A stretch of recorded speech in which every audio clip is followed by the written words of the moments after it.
go. Okay.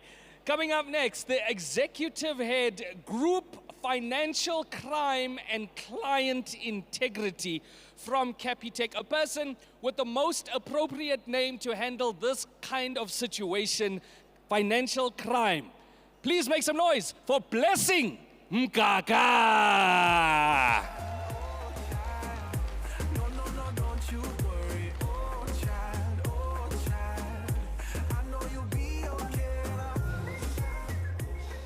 Afternoon, everyone. How's everybody feeling? Come on, guys, how are you feeling?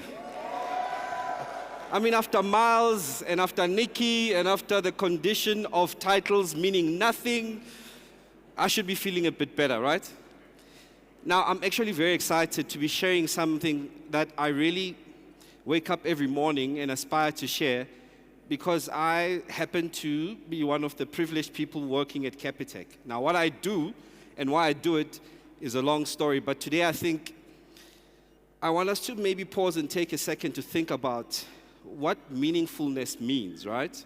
In the context of some of what we actually try and achieve, create services and products that can differentiate maybe amongst us as we compete in the financial industry or in different environments, but ultimately at the center of that is making a meaningful impact in someone's life, right?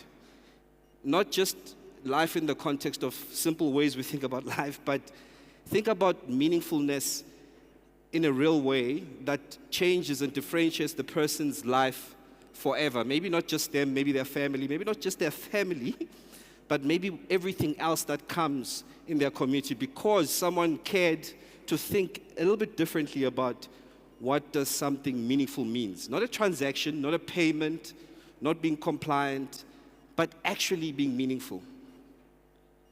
Okay, 25 years ago, 4 people from Stellenbosch, walked the 9 provinces of South Africa. They walked the streets, a little bit like what Twalisa was talking about earlier, what Miles was talking about. They smelt the taxi ranks. They walked the Shabine streets. They connected with the reality of what South Africa was faced with back then. And boom, they were the founders of Capitec with the business case to have 2 million clients and to create services that will create accessibility to financial life. Okay, fast forward, let's say 15 years later, a friend of mine and I are in primary school in Kaselihle, in Kagiso, in Krugersdorp. My friend's mother is actually the lady that sits outside of the school gate and sells us amagwinya, for those who know what that means. And from selling amagwinya, her mother also sold us some sweets, and we'd buy it from her mother. Her mother was the only person who was actually taking an income into that family. Long story short, my friend from that income and her mother getting credit and access to credit services at Capitec later on was able to take my friend. He's now an industrial engineer and runs some of the biggest FMCGs, industrial companies in the country. And I'm thinking to myself, how meaningful was that credit that was extended to this person 15 years ago? What we think about when we think about making a meaningful impact in people's lives is the 6 areas that I'm putting in front of you. At every point, you have to take a step back and say, at the center of everything we do, we need to shift what the meaningful interaction is at every element of how you engage with your client. How you acquire that client and what it means to acquire them doesn't necessarily translate in a manner that is not smelt, felt, appreciated. But you have to take your context a little bit out of it, right? Where I come from, we call Boerewors sausage. Where you come from, you call it something else. You have to anticipate that context. At onboarding, at the way you bank that client and what it means for that client to be banked, all the way down to the flow of growing, supporting, and ultimately the client advocating on your behalf. All of those elements can be disrupted and made relevant if you understand the concept of a meaningful impact. Meaning, everything that flows in your business throughout the life cycle of an enterprise, to the value chain of your business services, all the way down to your operating model and how it actually executes value, you have to appreciate what meaningfulness is. Otherwise, why are you waking up in the morning? But there's a tension. Every global organization, especially a financial institution, will tell you about this tension. We have to face off to not deteriorating trust while we compete to take things to market with speed and agility so that we're able to say, we were first. But what in our first was left behind in terms of deteriorating the brand, taking away the client trust, and not today being able to talk about having the accountability of 26 million clients who can walk into your branch any given time, or pick up your app and use it as 15 million clients do today at Capitec, or actually be able to translate it in a manner that actually makes sense to them because, hey, they happen to need not just airtime, but maybe electricity in a township in Alexandra, inside a shack at midnight when their child is on life support systems, but your app is down. It's understanding that it's at that level of accountability that you need to drive change. So, is speed and trust contradictory? Well, we believe that they're actually two sides of the same coin. You can't make those things compete. You have to articulate your services and capabilities in a way that those things are in balance. Now, your value system is what I believe carries you through all of this. And I'm starting here so that we appreciate that in the world of AI, there are certain fundamentals you can't get away from. You need not lose the identity of your brand, your organization, and the purpose and the meaningful reason that they exist. And you need to live that through every change that comes your way, whether it's happening at a macro level or micro level. If you're going to have 17,000 staff members breathing and thinking in a manner that's consistent so you can sustainably create new value, that is the part that you cannot let go. Your purpose, your identity, your value system. At Capitec, accessibility, affordability, right? Personalized custom services, and ultimately, just simplicity. Now, how do you democratize that and make sure it happens, whether you're coming from Guguletu or you're coming from Sandton? It takes leadership. It takes active, intentional leadership to say, how much do you understand as a leader resides with you taking bold decisions on every day, thinking ahead, empowering your teams, and making sure that what they do, they can tie back to relevance in terms of impact and meaningful impact in what they do. For me, all I've just talked to you about has nothing and everything to do with AI agency. If at the heart of what we do, with how we enable services in the business, considers the value chain, and at the heart of the value chain considers our clients, and the heart of our clients considers what it means for them to come out of our branch, to check out of our app, and feel that we've created a different and impactful value system for them, then we've won. If what we do with AI enables our 17,000 staff members who work at myriad different things within the organization, I'll talk about it now, throughout the stack of our operating model, has created the ability for them to lift themselves and create better value at accelerating, running that value all the way down to the last mile of creating value for our clients. If we're able as leaders to take agency in making that happen and understand that AI can disrupt the entire value chain, that empowers our people, enhance the services, creates more value, builds on the trust that I spoke about, with human and AI together, and as we were saying earlier, Nikki, you cannot take away the accountability while you do that. It all comes back to, are you the leader that will take us forward? Now, we've been here before. In fact, printing press, industrial revolution, the internet. But in all three different cases, what actually remained true is that what we anticipated might be the shift in the industry that will result in world change and world difference and non-existence of any companies or certain people becoming totally disorientated with what happens. The reality is it never actually worked out just as much as we thought it will. But what was true is that those people who took agency, who took leadership, who embraced it, who worked through it and thought about it in terms of what is going to be meaningful throughout this life cycle, throughout this bubble, are today the winners of those industrial shifts. So we're going through another one. What's constant now? The fact that leaders must stand and leaders must take accountability and the leaders must make the change. Fair, but it has to be meaningful. I still see people way after internet. I think I'm going to still see people way after AI. The idea of a tool replacing humans is not where my mindset is, and it's not where our mindset is at Capitec. Essentially, if we believe that's why we create value. So I want us to think about it in a different manner.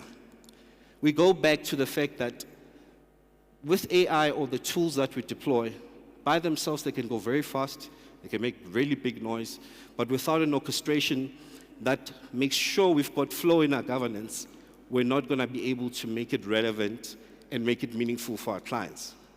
So what do you need to think about is that your entire operating model has to have the resilience built in, the capabilities built in that you manufacture consciously for that fact, that will allow you to be able to introduce interventions at every area of your business, including the people that need to lead in that way, the shift in your operating model, the shift in what you actually think executes value for you, processes, workflows, capability, technology, including starting with your strategy. You need to introduce the concept of, are we making a meaningful difference with the introduction of AI? Now, it enables everything, right?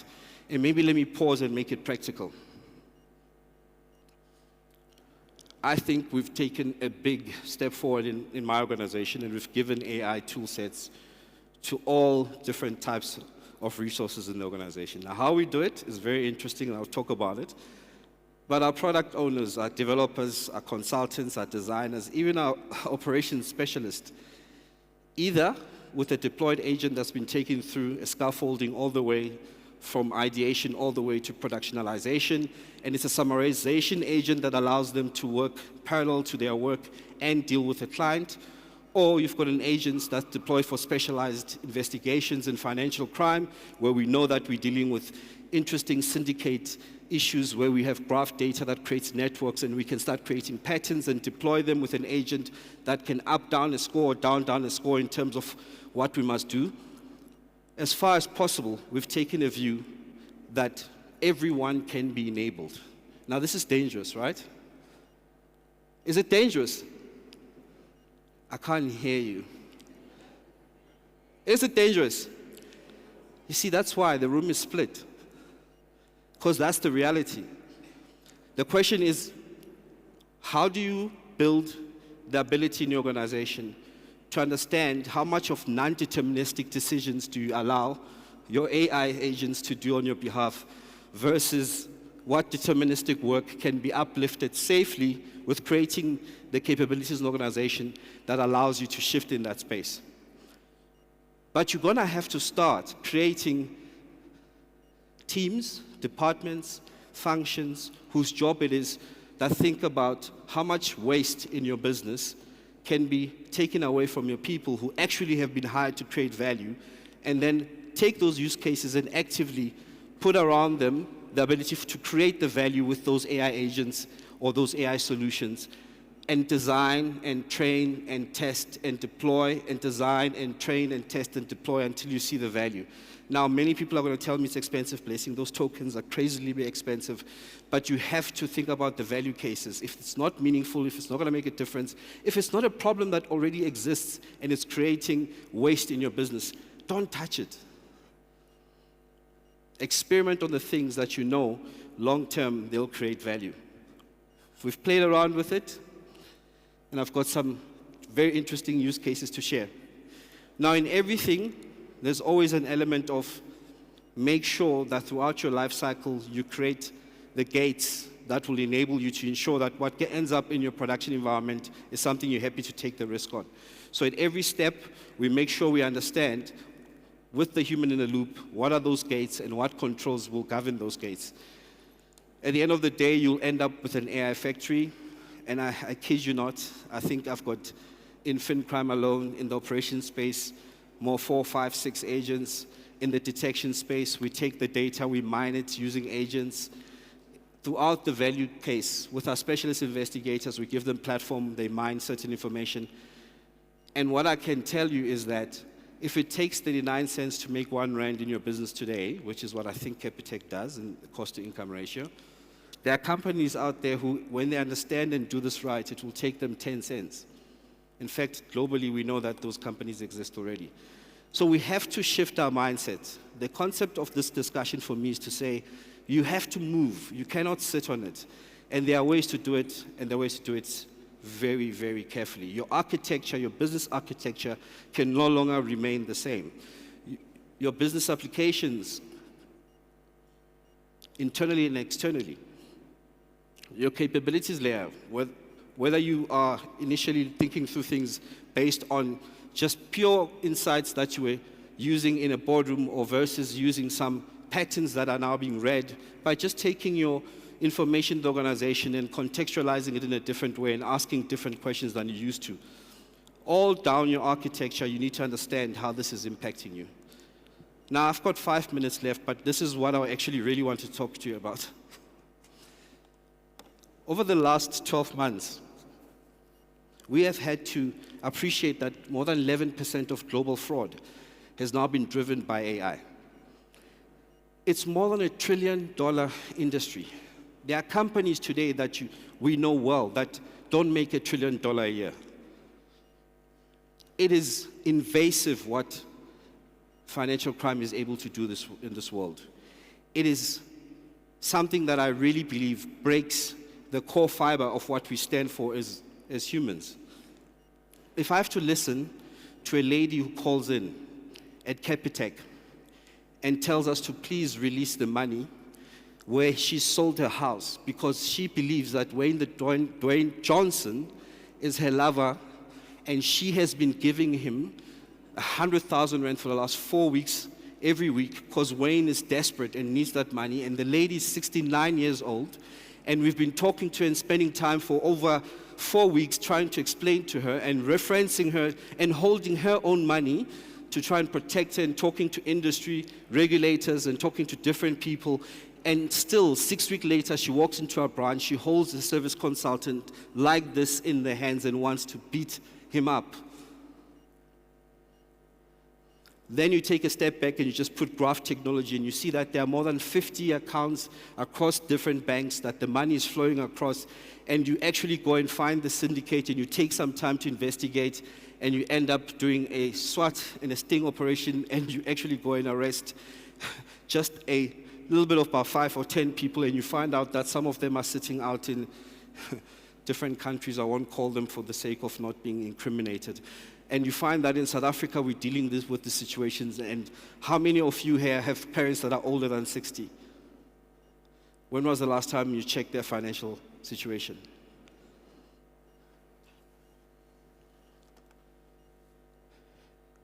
They're not waiting for us, the criminals, to learn what can be achieved with AI.